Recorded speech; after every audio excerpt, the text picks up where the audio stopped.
it's Laura here from What Laura Likes. I think I'm kind of late to the game, but there's a homemaker tag that is kind of floating around YouTube, and so I thought I would take some time today and answer some of the questions.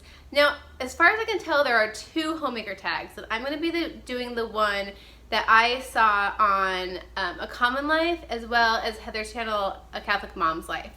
And so these are really about staying home, being a homemaker, and then I maybe like another week or 2, I'll do the other one that's a little bit more like nuts and bolts. So I have the questions here. So the first question is, growing up, did you want to become a homemaker? If not, what did you see yourself doing? Now, honestly, when I was growing up, I never ever thought I would be a stay-at-home mom. My mom worked, and I went to daycare, and and then I went to college, and that's just kind of what you did. You know, you went to college and you got a job, and you know, your both parents worked, and you put your kid in daycare. So that was kind of my mindset growing up. And then my parents divorced, and my dad started listening to Dr. Laura. I thought that I was going to be a teacher, so I went and got my elementary education degree, and then it came time to decide where you. In Oregon, you have to have a master's in order to teach. Even if you have an undergrad, it's not enough. And so I was looking at whether to go to grad school, or then I found out about, like, just on a whim, that University of Oregon had a law school. And so I decided that I would just go down the law school track instead. It's kind of like a personal challenge, but I also wanted to practice family law. And so even when I started law school, I was still like, I'm gonna go be this lawyer and I'm gonna practice family law. And well, we were engaged at the time, and at this point our plan was that he was gonna be Mr. Mom. Maybe it wasn't until after we got married that I really was like, I don't know, like, I really want to be home with our babies. Because the minute we got married, I wanted to have a baby. It was the weirdest thing. Like, on our honeymoon, I saw little kids playing up the coast, and I was just like, I want that. And he's like, you're in law school, it's not really the right time. After all this debt and all this education, I finally realized my true calling is to be a mom. The next question is, what did your husband think about you wanting to be a homemaker? Now, of course, when we met, we were 17 and 18. Anyway, long story short, I don't remember his exact reactions, but he progressed with me through it, from us both working to the importance of mom being home, or a parent being home, but well, especially those first 3 years, mom being home. And so he did obviously get on board, and he really does enjoy being the breadwinner. You know, why do you think homemaking is so important? Part of the reason homemaking is so important is that it creates a really nice balance, a really nice flow for the family unit. So as a Catholic, we believe that the family is like a mini church, and you want everyone to feel loved and supported and nurtured, and so that they can go out into the world and do their best. And whether going out to the world means getting up and just taking care of baby all day, and maybe making it to the grocery store, that might be all you're going out into the world at this season of your life. Or it means, you know, going off to a job and being the best you can be at that job, and trying to shine God's light around, you know, those who you interact with. Okay, so the next question is, how do you think your family would function if you went back to work? And so we actually approached this last summer, and I actually applied for some jobs. If we had stayed in Oregon, most likely I would have worked, and it would have looked like us flip-flopping roles, and him suddenly taking over, you know, the homeschooling, the house care, the groceries, you know, all the myriad of things that I take care of, laundry, I mean, just everything.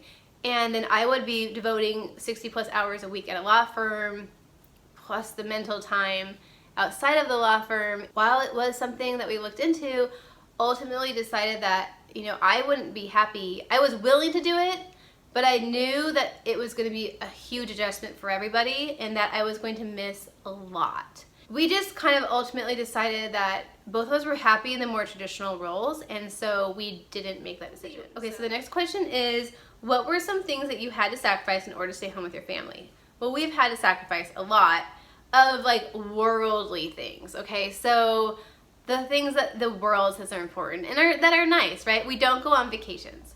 We just don't. There's no money for that. Unless the family wants to take us, we just don't. We don't have new cars. We don't have any debt by my student loans, and so we don't use credit cards, or we may have to do a car loan. I'm not looking forward to it. But ultimately, you know, we drive, our cars are from 2002 and 2003. something like that. Brian and I barely ever shop for our own clothes, and our furniture is mostly stuff from my childhood or stuff we picked up at a garage sale.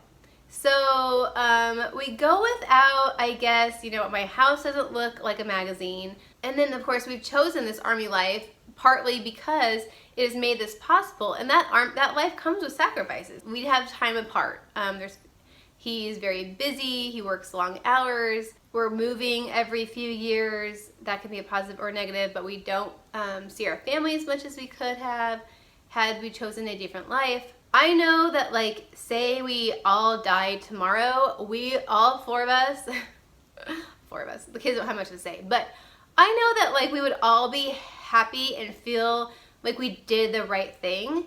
And so when you're living your life that way, all those other sacrifices, you know, the fact that we don't get to pop over to Hawaii or Europe, or, you know, hopefully someday I'll get to see that stuff. And if I don't, you know, then I don't. And I just think raising these souls that God has given me is so much more important in creating this life. Speaking of which, they're both, like, doing quiet time right now, which is amazing.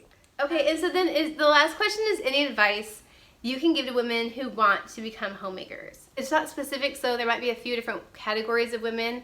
I would say that if you are not currently home and want to be home, to make sure your husband's hesitant, to make sure that you tell him about the benefits, the fact that, you know, the house will be clean, that you will be happy, that dinner will be on the table, that the kids will be, you know, taken care of better, and make sure, you know, you throw in the extra benefits. Like, you're not going to be so tired, so, like, perhaps, you know, your intimate life will become more active. If you have kids and you're not home right now, make a budget out and show him that you can live on his income. It may mean moving, and you may have to discuss with him the benefits I mentioned just before to kind of wrap his head around this change. I think there's a lot of guys this day and age that are,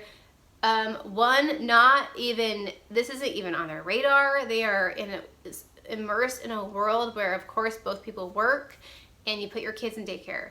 So one, it may not be on the radar. Two, might make them fearful that suddenly everything's going to be relying on them, and you really have to tell him that you believe in him and that you know he can do it. Just know that you only get to do this once, and your kids are only with you for such a short amount of time. If you are single or you're looking for a husband and you're not, and you want to be a homemaker, my gosh, like, make sure you mention this. I can't remember her name, but the woman, the YouTuber that's on A Common Life, and I wish I remembered her name, because I hate calling people, like, you know, that person.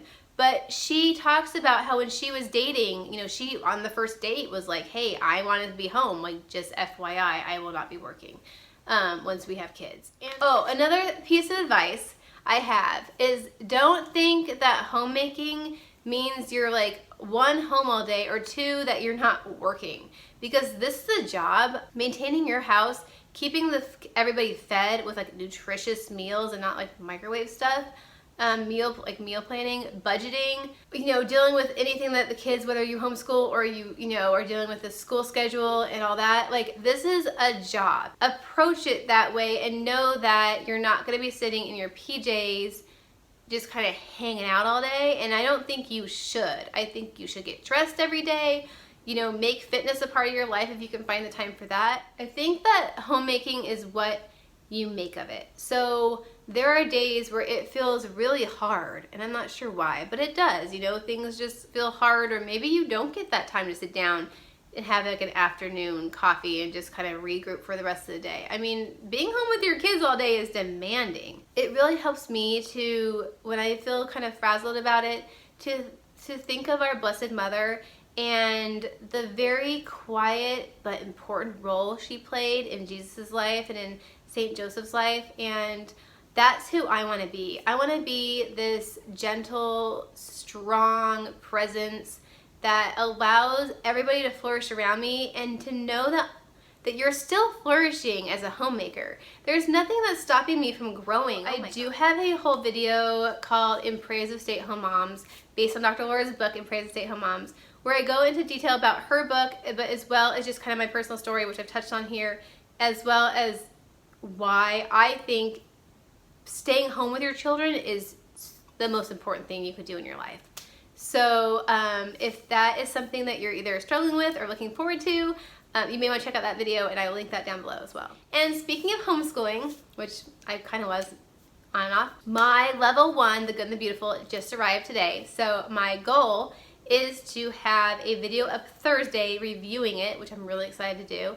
And if you have not seen, I do have a Good and the Beautiful level K video. I will link down below in case just randomly you decide that that's something you want to check out.